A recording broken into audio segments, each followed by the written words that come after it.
Melanie di sini, dan aku sedang menunggu dengan harap-harap cemas mendengar hasil pameran sains tahun ini. Aku tahu, aku mungkin tak terlihat seperti tipikal anak yang suka belajar, tapi aku sangat serius dengan sekolah. Oh, tunggu dulu.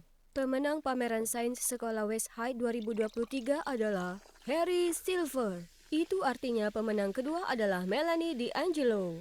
Selamat untuk kalian berdua.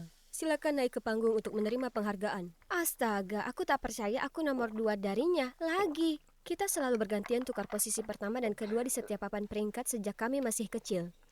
Sangat tak adil. Lihat dia, yang dia lakukan hanyalah berpesta dan melakukan lelucon konyol. Tapi dia masih masuk daftar kehormatan. Sementara aku harus belajar siang malam untuk mempertahankan nilai A. Ibu lama sekali. Keributan apa yang terjadi di sana? Ini butuh dirayakan. Bagaimana menurutmu kawan-kawan? Oliver, Garden? Ya. Astaga, bisa tidak kalau pelankan sedikit saja? Jika dipikir-pikir, orang seperti Harry punya segalanya, sementara aku hanya punya ibu di sisiku. Oh, ibu datang tepat waktu. Ayah meninggalkan kami untuk wanita lain beberapa waktu lalu. Jadi ibuku berjuang setiap hari menjadi ibu tunggal. Dia pasti sangat sedih dan kesepian, jadi aku tak pernah menyebut ayah lagi. Kasihan ibu. Semakin aku merasa iba pada ibu, semakin aku marah pada ayah. Hanya sahabatku Izzy yang tahu soal ini, karena kau tahu sangat sulit membuka diri jika kau berasal dari keluarga yang berantakan. Untungnya ada satu hal di dunia ini yang bisa meningkatkan semangatku, sama halnya dengan denyut jantungku. Di hari-hari yang kelam dan gelap ini, gebetanku yang menawan, Cameron. Tahun terakhir SMP hampir usai, jadi aku harus segera mengambil tindakan dengan Cameron cepat. Masalahnya, setiap kali aku dekat dengannya, perusak kesenangan muncul entah dari mana untuk mempermalukanku. Dia terus memanggilku Melanin karena kekurang itu dan tak hentinya menggangguku. Kami tak pernah akur, tapi serius, apa masalahnya di akhir-akhir ini? Dia terlalu menggangguku, dan kenapa hanya aku? Aku tak percaya semua orang menganggapnya murid teladan. Bagiku, Harry tak lebih dari serangga yang paling mengganggu. Baiklah, rambut, make up, gigi yang putih bersih, cek. Aku akan mencobanya lagi hari ini, menunggu Cameron di lokernya dengan surat cintaku di tangan. Segera saat kulihat wajahnya yang menawan, kuhela nafas panjang lalu kupasang senyum termanis. Tapi tiba-tiba, seseorang merusak rambutku dari belakang. Aduh, aku berbalik untuk melihat pelakunya. Harry, kau tampak panas, dan itu juga menimbulkan aliran listrik juga. Sekarang kau bisa isi daya ponselmu dengan rambutmu. Berterima kasihlah padaku nanti. Ya Tuhanku, tak ada yang boleh lihat tatanan rambut Medusa ini. Rencanaku untuk mengaku gagal lagi, bahkan sebelum dimulai, semua berkat si badut Harry itu. Tunggu, bukankah itu ayahku? Dia sedang jalan keluar dari ruang kepala sekolah dengan wanita yang jauh lebih muda. Dan seorang anak laki-laki seumuranku. Dari info yang kukumpulkan, mereka bilang kalau anak laki-lakinya akan masuk sini. Melihat bagaimana ayahku mulai hidup baru dengan keluarga barunya, aku tak tahan merasa kasihan pada ibu. Ini semua karena kesalahan wanita itu. Andai dia hilang saja, semuanya bisa kembali seperti dulu lagi. Tapi itu hanyalah angan-angan, dan aku serta ibuku harus bertahan dengan kehidupan yang tak bahagia dan membosankan ini hari demi hari. Fudu untuk pemula? Apa ada kekuatan gaib yang mendengarkanku? Ini kedengarannya jawaban dari masalahku. Aku segera memesan buku itu. Aku mulai belajar segala jenis mantra dan ritual di dalamnya segera setelah paket itu sampai. Boneka Fudu menarik. Hari berikutnya aku pergi menemui Izzy secepatnya. Hei, aku terpikir untuk gunakan boneka Fudu ke istri baru ayahku agar orang tuaku kembali bersama. Bagaimana menurutmu? Apa itu benar-benar berhasil? Kurasa tidak. Hei, Rabu. Maaf. Hei, hentikan Rabu. Harry Silver, tamatlah riwayatmu. Tapi, tunggu dulu. Kau tahu tidak, kita bisa mencobanya. Harry akan jadi kelinci percobaan yang sempurna. Apa?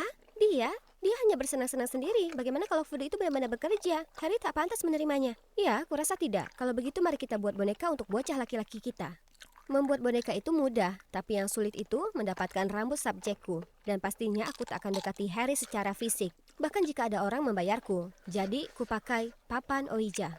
Itu akan membantuku memecahkan kode lokernya. Di sana pasti ada beberapa helai tersangkut di sisi rambut mahal yang dia simpan di dalamnya.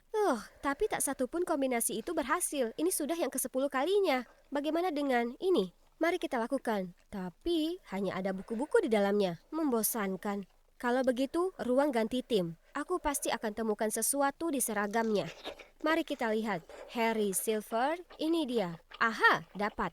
Aku hendak kabur dari lokasi saat tiba-tiba kulihat anak laki-laki hanya dengan handuk melingkar di pinggangnya. Aku berlari cepat menuju pintu dan berlari lurus melewati lorong. Itu hampir saja. Oke, aku masih harus rampungkan boneka Fudu itu. Dan selesai. Dengan bersemangat kutunjukkan Izzy karyaku kemarin malam. Cukup bagus kan? Ada rambut Harry juga. Apa? Bagaimana kau tahu itu benar-benar punya Harry? Bagaimana kalau itu milik orang lain? Ya, aku...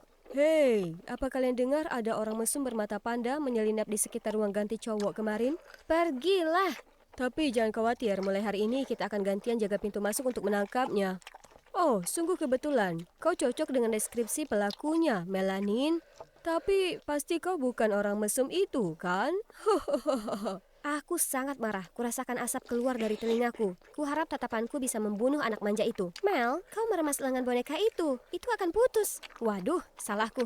Berikutnya kulihat Harry ada perban di seluruh lengan kanannya. Tunggu dulu, apa aku yang melakukan itu? Merasa bersalah dan penasaran, aku mendatanginya. Hei, ada apa dengan lenganmu? Lenganku sakit sejak kemarin, entah kenapa. Dokterku bilang tak ada yang salah, tapi aku terus merasa seolah ada yang meremasnya dengan sangat kuat. Itu terjadi lagi. Oh, seram. Itu artinya boneka itu sungguh ajaib. Aku langsung lari untuk memberitahu Izzy dan tentu saja dia juga sangat kaget. Tapi tunggu dulu, Arti yang suka ikut campur? Berapa lama dia sudah berdiri di sana? Cowok ini jelas telah mendengar semuanya. Dia terus menggapai bonekaku. Tak boleh, dia akan ceritakan ke seluruh sekolah soal itu. Lalu tiba-tiba Harry duduk di sebelahku. Melanie, lenganku sakit. Suapi aku. Apa yang dia lakukan sekarang? Apa dia tak lihat aku sedang sibuk? Tepat di saat itu, Arti merebut bonekaku. Serahkan padaku. Tidak, Arti. Tidak. Tidak dengan susu di mulut. Ups, maaf. Tiba-tiba aku merasa mual. Itu lebih dari cukup untuk membuat kami semua benar-benar yakin. Tapi mungkin sebaiknya aku berhenti. Aku sungguh merasa bersalah menyeret Harry ke dalam hal ini. Sore itu saat aku hendak membuang boneka itu ke tempat sampah, kulihat Cameron berjalan ke arahku. Apakah Natal datang lebih awal? Hei, aku penasaran apakah kau... Ya, aku sudah menunggu sekian lama untuk hari ini. Seorang okultis? Apa? Maksudku, Arti bercerita tentang boneka voodoo milikmu. Jadi, kukira kau mungkin tahu sedikit tentang mantra cinta. Tapi jika itu tidak benar, aku minta maaf. Kau butuh mantra cinta untuk apa? Lalu, dia mengungkapkan dia ingin memantrai gebetannya, Regina. Jadi selama ini aku tak punya peluang dengannya sama sekali. Tapi hei, mantra cinta kedengarannya ide yang cemerlang. Aku bisa pastikan juga bersatunya kembali orang tuaku. Tentu saja, tapi aku perlu rambutmu dan juga Regina, serta beberapa barang pribadimu agar mantra bisa bekerja. Terang saja akan kugunakan barangnya, tapi pada mantra cinta untukku. Dan kalian tahu apa yang kuberikan padanya? Semuanya sampah dengan beberapa bulu anjing pudelku. Beberapa hari kemudian, kutemukan sebuah kotak hadiah di lokerku. Dari Cameron. Mantraku bekerja, aku akan punya pacar dan menyatukan kembali keluargaku. Tapi sebelum bisa kulakukan rencana yang telah lama kutunggu itu, Arti datang padaku dengan permintaan sulit. Membuat boneka voodoo untuk Brad, siswa pindahan yang menempatkan dirinya sebagai laki-laki kejam yang tangguh. Kedengarannya berbahaya dan aku sudah berjanji pada diriku sendiri untuk tak gunakan voodoo lagi. Tak percaya padaku, lihat sendiri. Kemudian kuikuti dia dan menyaksikan siswa lain diganggu anak laki-laki yang jauh lebih besar. Hei, bukankah itu anak tiri ayah? Oke, Brad ini pantas mendapatkannya. Jadi aku setuju untuk membantu Arti. Hari berikutnya aku datangi Brad setelah kelas di mana dia biasanya cari masalah dengan murid lainnya. Aku berhasil menyelinap di belakangnya dan mengambil sehelai rambut. Oh tidak, ketahuan. Dengan cepat ku taruh rambut itu di boneka. Sebaiknya ini berhasil. Ayolah, kenapa ini tak bekerja? Dan kenapa sekarang? Makhluk kecil menjengkelkan. Stop! Aku tahu suara itu. Syukurlah, kau sentuh dia maka kau akan menyesal. Ya, kami akan menelpon polisi. Brad hanya mencibir lalu pergi. Phew, apa yang kalian berdua lakukan di sini? Dan Harry, kukira lenganmu terluka. Kemudian Harry dan Izzy akhirnya memberitahuku kalau voodoo itu tak pernah manjur. Izzy tahu kalau Harry hanya menggodaku karena dia menyukaiku. Itulah kenapa dia berusaha mencegahku melakukan voodoo padanya. Tapi dia tak berhasil, jadi dia lalu beritahu Harry semuanya. Jujur, menurutku usahamu itu cukup menakjubkan. Jadi aku berakting seolah itu berhasil untuk menghiburmu dan diriku sendiri. Aku hendak mengakhirinya, tapi saat kau bersikap baik padaku dan bertanya tentang lenganku, kuputuskan untuk melanjutkannya. Oh, ya Tuhan. Sahabatku telah berteman dengan musuh bebuyutanku. Selama ini, di belakangku. Apa aku ini lelucon bagimu? Kenapa kau kesini? Untuk menertawakanku lebih dari yang sudah kau lakukan? Karena aku cemas saat ku dengar kau mengincar Brad. Melanie, kau cewek terpintar di sekolah. Aku tak paham kenapa kau lakukan semua tipu muslihat bodoh ini. Ya, kau bersikap aneh akhir-akhir ini. Sejak kapan kau percaya tahayul? Pilihan apa lagi yang kupunya? Voodoo atau apapun harganya, aku harus satukan kembali orang tuaku. Dan berandal Brad itu adalah anak tiri ayahku. Dia pantas menerima apapun yang terjadi padanya karena telah hancurkan hidupku. Kau tahu apa lagi? Kalian berdua, pergi dari hadapanku selamanya. Lalu aku bergegas pergi. Setelah hari itu, aku tak lagi bicara pada Izzy. Dan gangguan tanpa henti dari Harry akhirnya berhenti. Tapi jujur, kurasakan sedikit kehampaan tanpa mereka, terutama dengan adanya karya wisata sekolah yang akan datang. Tentu saja aku tetap ikut, lagi pula siapa yang butuh mereka? Ini kesempatanku dan Cameron untuk lebih dekat, karena sekarang kami rutin bicara. Ini akan jadi perjalanan terbaik yang pernah ada. Aku bukan tipe outdoor selama ini, tapi apakah camping melibatkan tugas fisik sebanyak ini? Hampir selesai. Apa-apaan itu? Bukankah dia sudah berada dalam mantra cintaku? Maksudku, dia bahkan memberiku hadiah. Aku masih terkejut saat Cameron datang untuk membantu masalah tenda. Terima kasih. Tak perlu, tak cukup aku berterima kasih. Mantramu itu bekerja dengan sangat baik. Apa maksudmu dengan itu? Kemudian entah dari mana, Izzy menepuk pundakku. Aku berusaha memberitahumu, mereka berdua sudah saling goda sejak beberapa waktu lalu. Kurasa Cameron hanya perlu mantramu untuk sedikit dorongan spiritual. Itu artinya, tak ada satupun yang pernah berhasil? Sama sekali tak ada harapan menyatukan kembali keluargaku? Merasa terpuruk, aku menangis dan berlari pergi. Aku berlari tanpa melihat lalu menabrak Brad? Melanie kan, tepat yang ingin kutemui. Atau sebaiknya kusebut, adik tiriku tersayang. Apa ibumu mengirimmu ke sini? Lepaskan aku dan menjauhlah. Hahaha. Aku membayangkan betapa menyedihkannya dia pasti sampai ditinggal suaminya. Jika ini di waktu yang lain, aku akan balas melawan. Tapi setelah semua yang terjadi, aku sudah kehilangan semua keinginanku melakukan apapun sekarang. Tak disangka, kulihat seseorang menerjang Brad dan mendaratkan pukulan brutal di wajahnya. Kubilang aku akan membuatmu menyesal menyentuhnya. Aku harus menghentikan Harry sebelum dia mengacaukan wajah Brad hingga tak bisa dikenali. Ini saatnya kita pergi dari sini. Kenapa kau datang menolongku setelah semua yang kukatakan? Aku cukup terbiasa dengan sikap dinginmu. Lagi pula bahasa cintaku adalah mengikutimu kemana-mana dan menggodamu sampai kau memperhatikan atau marah padaku. Konyol. Aku tahu. Di sisi lain, kurasa kau tahu kalau voodoo itu tak ada gunanya.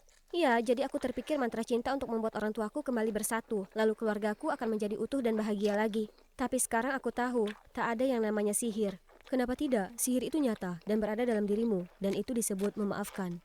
Itu tak bisa menghukum mereka yang menyakitimu dan orang yang kau sayang, tapi akan membantumu melepaskan rasa sakit dan penderitaanmu. Apa yang ingin kau sampaikan? Maksudku, tak ada sihir yang bisa membuat ayahmu kembali, tapi suatu hari rasa sakit yang ditimbulkan padamu tak akan lagi terasa sakit. Pada akhirnya, kau dan ibumu akan sembuh dan jalani kehidupan bahagia tanpanya. Aku tak pernah menyangka laki-laki konyol ini adalah tipe filosofis dan dewasa, tapi kurasa dia benar. Aku begitu terjebak dengan kepahitanku sendiri sampai aku tak sadar kalau melanjutkan hidup adalah sebuah pilihan. Saat ibu menjemputku, akhirnya kuputuskan untuk bertanya padanya tentang ayahku. Tak disangka, ibu memberitahuku kalau tentu itu menyedihkan pada awalnya, tapi sesungguhnya ia baik-baik saja belakangan ini. Hidup memang wajar mengalami pasang surut. Selama kita menyambutnya dengan tangan terbuka, semuanya akan jadi baik pada akhirnya.